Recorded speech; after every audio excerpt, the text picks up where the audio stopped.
রাজাগোপাল বাবু, প্রথমে আপনার কাছে আসবো। 5ই জানুয়ারি ঘটনা একদম আমরা যে প্রতিবেদন তুলে ধরলাম তার শেষের অংশ আমরা দেখাবো পুরো পরিপ্রেক্ষিত কেন।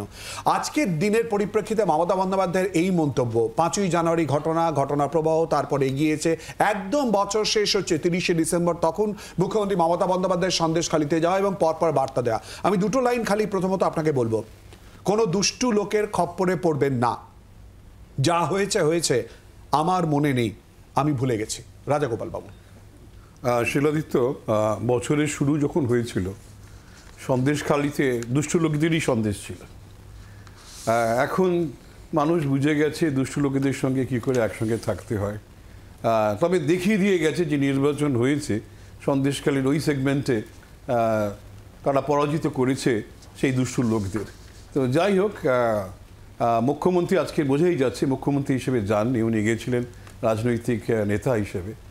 যাই হোক, মানুষ ওনাকে পাশে পেয়ে হয়তো বুঝতে পারছে যে শান্তি এসেছে, কিন্তু সন্দেশ কতটা সুন্দর হবে সেটা বোঝা যাবে যে দুষ্ট লোকদের উনি কীভাবে দুষ্টের বিনাশ করাই ভগবান বলেছিলেন, এটা ওনাদের কাজ। এখন উনি কতটা বিনাশ করতে পারেন, দুষ্টদের বিনাশ না করলে তো মানুষ বিশেষ কিছু করে উঠতে পারবে না। এখন মানুষকে যদি বলি তুমি দুষ্টর সঙ্গে এড়িয়ে যাও, মানুষ কী করবে? এই যে লোকটা আসছে, একে দেখে এই যতদিন ছিল তাকে কেউ অ্যাভয়েড করতে পারবে? একেবারে দৌর্দণ্ড প্রতাপ মানুষ, সারা সন্দেশখালি পাড়া বসিরহাটে নিয়ন্ত্রণ করতো।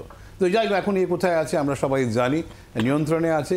এটা সরকারের ইচ্ছায় আছে না আইনের ইচ্ছায় আছে সেটা আমরা জানি না। যাই হোক, সন্দেশখালীর মানুষ শান্তিতে থাকুক, আনন্দে থাকুক। মুখ্যমন্ত্রী অনেক কিছু নিশ্চয়ই ঘোষণা করেছেন তাদের জন্য, সেটা আমরা যদি আনন্দ পেতাম বছরের শুরুতে উনি যদি যেতেন। তো যাই হোক, বছরটা যখন শেষ হয়েছে, মুখ্যমন্ত্রী গেছেন, এটাই মানুষের পাওনা যে তারা আন্দোলন না করলে হয়তো এই জিনিসটাও ঘটতো না।